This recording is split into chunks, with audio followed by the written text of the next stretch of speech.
Hi folks, well I got a slightly different kind of project for today.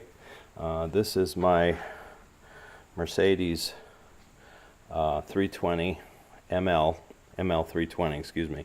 It's a 1999 and I got it about 3 years ago. Got a great deal on it, probably cheaper than I could have bought most any other used vehicle. It just so happened that it belonged to the sales manager, or the dealership manager's family, and only had 87,000 miles on, so it's in decent shape. It had some problems, but for what I paid for it and how reliable it's been for me now for almost 3 years, I can't complain about it. But there was one problem that I ran into shortly after I had gotten it, and that is the horn stopped working. I went to go on the horn one time. I can't remember what. It wasn't an emergency situation, but I went to blow the horn and it wouldn't. There was nothing. Now I was a little confused at first, because if you look right here in the engine compartment, this is a horn right here. But that's actually only for the alarm system, for the panic button on the key, or also if somebody tries to get into the car, break into the car. That's the horn that sounds. That's not the one that when you push on the steering wheel horn that it sounds.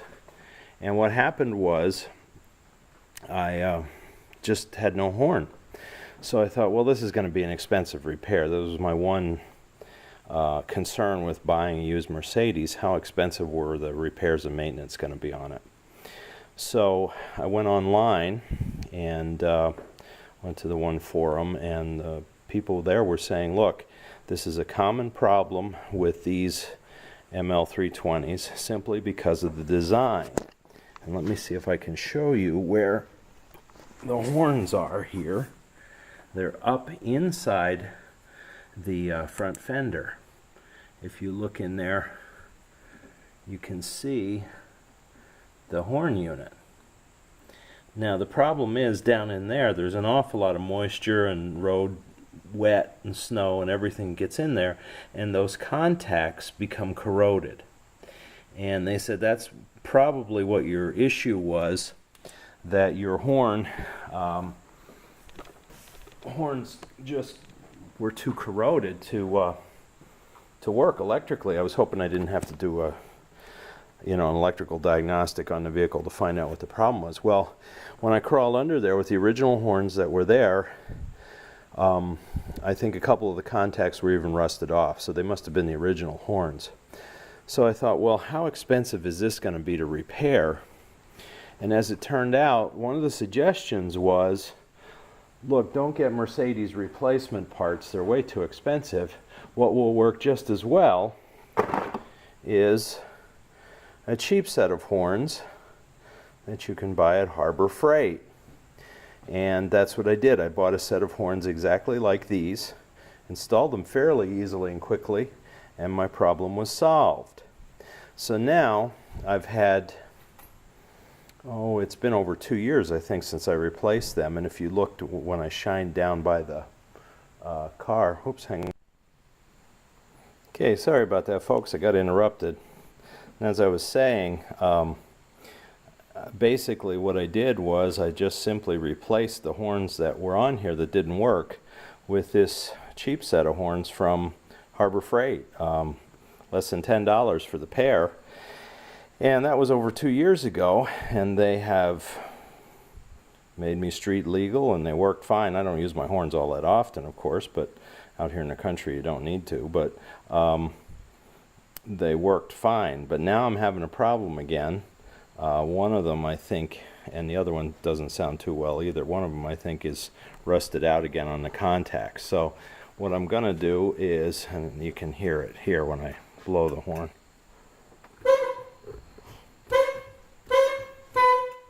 It's just the one on this side that's tooting and it's not doing real well. They were much stronger than that. So what I'm going to do, I think what I'll do first is I'll pull the old horns off, try to clean the contacts, see if that's going to solve my problem. If that's the case, I'll just take these back. But if they're still iffy, I'll just replace them. I mean, $8 and an hour repair every 2 years isn't isn't anything to worry about. So if I get a few more years out of this set, great. But I need to have them repaired before I get the vehicle inspected. So that's what I'm going to do. So all I need to do basically is take the front wheel off here, and then I have access to get, again, I'll show you up in here where they are, or where they're on this side anyhow, and then the other one's over on the other side. You can see it right there, the bell on it. So it's one bolt that holds it on, and then just the two electrical contacts. So it's an easy repair. It's something you could do if you had a similar type of vehicle. Not every vehicle has the horns in the same place, I understand that, but at least it's easy to get to and it's not extensive. Now, why the engineers put the horns down there close to where they were going to get you know, all kinds of road gunk on and moisture on, I don't know. Maybe the originals were better constructed. Maybe they wanted the horns down closer to road level for the sound carrying. I don't know. I don't understand all that, but it's definitely a design flaw that means that you have to do maintenance on it. So, but I can live with something like that, and if I get a few more years out of this vehicle, as I said, it's a 1999, so it's a 19-year-old vehicle, almost 20-year-old vehicle now, with the new model years coming out next month. So I can't complain about that. I put, I don't know if I put 30,000 miles on since I have it. And I will be doing another video on this maybe next month, because I'm due for another oil change. This uses a high-grade synthetic motor oil, so I only have to change oil once a year based on the amount of miles that I drive. But it's got a unique oil filter system, different than most cars. So when I get to doing that, I'll also do a video on showing you how to do an oil change on this. Again, it's relatively simple, believe it or not, to do it. And the oil's a bit more expensive, and this thing takes like 8.5 quarts versus the usual 4 or 5 like a normal car. But since I'm only paying money for oil change materials once a year, it balances out to what you do with a regular type of vehicle. So that'll be coming up maybe next month for you. You can see that. But for right now, I need to get that wheel off, and then we need to clean up the contacts. I'll start with the passenger side over here since that's not working. Clean up the contacts, see if it'll work again. If not, we'll just replace it, and then I'll just replace the set. No sense having one new and one old on. So we'll see how it goes, and you're along for the ride. So thank you for watching. Alright, I now have the front wheel off, the passenger wheel off. And now you can see the horn a whole lot easier from in here. I'll try not to get too close so that I can focus in on it. As you can see right there, it's one nut to take off, just hangs down from that piece of metal strapping, and you can see the two let me see if I can come over here a little more. You can see the two electrical contacts, and yes, they are very rusted. So like I said, the first thing I'm going to do is I'm going to take these contacts off, try to clean those up a bit with some sandpaper, and see if excuse me, see if the horn will work. If not, I'll have to replace them. So we'll see how it goes. Okay, I took the electrical connections off the contact, cleaned the contacts. I used just your basic sandpaper to clean them off. The inside the electrical connectors there, I couldn't get sandpaper, so I just put a little bit of WD-40 in there just to kind of get rid of any kind of rust. And I haven't taken the old horn off, of course. And here's my results, as you'll be able to see for yourself.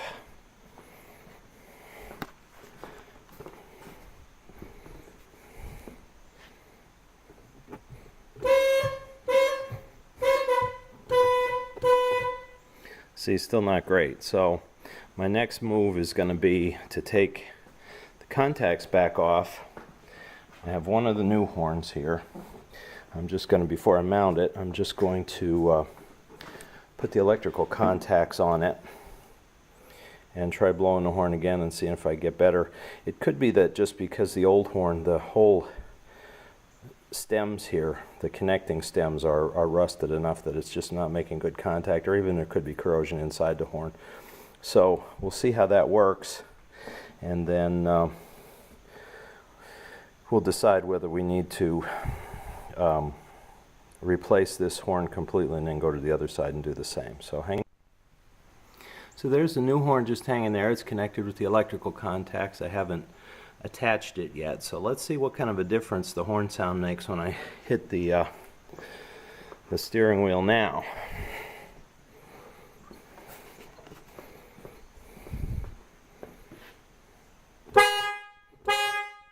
Okay, that's our answer. We've got to change the horns out. I can't just clean up the old horn, but that's okay. Like I said, a small investment every couple of years on this to keep it street legal and the horns working is worth it. So not much I think I can do as far as to keep these horns from corroding under there. Even if I put some kind of tape or something waterproof around where the contacts connect, the whole rest of the horn is still going to be exposed to all kinds of wet and moisture and road salt and so on. So it's just a design flaw, like I said, that I'll have to live with, but not a very expensive one that's easily remedied. Alright, I'll get back to you after I have this one attached. Alright, the new horn is attached. It's tight, the contacts are tight. I turned it a little bit to try to get the contacts up into the bottom of the engine compartment a little bit more. Maybe that'll spare some of the wet, but I don't think it's going to be much, but do whatever I can. The horn's still loud. I did test it, it still works. So I'm ready to put this wheel back on, but one thing I want to do, and you should always do this anytime you're pulling a wheel, check your brake pads and your condition of your rotors, especially the front ones, because in most cars the braking systems are designed that the front brakes do about 70% of your braking power when you have to go on the brake. So just take a minute, take a look. Yeah, my pads are still good. I checked the back, so I won't need to change them out yet. Check the brake line right there, the brake hose right there, the brake line coming in. Everything looks good. I don't see anything too rusted or anything I need to worry about with it. And then just take a quick look around, see if there's anything else obvious, anything cracked, broken, loose, etc. like that. So that's not a bad idea either. So, but I'm good to go. And of course, with what I've learned with the Mercedes is they don't have lug nuts, they have lug bolts. You see here they don't have the lugs sticking out, it's just the holes. So it's a little bit different to put the tire back on, a little more tricky because you've got to kind of lift it and hold it in place. Can't hang it on the lugs like you do another one, but they hold tight, so that's all that's important. Alright, so we'll get you when we get to the other side. Okay, I'm on the driver's side now. As you can see, the other horn there, I already sprayed it with WD-40, but again, the contacts are very, very corroded. So I'm not going to fool around. I'm just going to pull them apart, take the old horn off, and put the replacement on. There's no sense just replacing one. But so this should hopefully solve my problem then, and then I'll be back to having a normal loud horn again. So we'll come back to you when the new second horn is installed. Okay, the second horn is on and mounted. Boy, the contacts on this side were really corroded, worse than even the others. So again, just so you can see, the proof is in the pudding, so to speak. Now I'm good. Horns are loud enough that they will work, and I should be good for another couple years, so I might have trouble with them again. So, and again, while I have this side off, I'll check my brake pads and brake lines here, the suspension, see if there's anything obvious. Are the boots still, the rubber boots there, are they still covering, are they torn?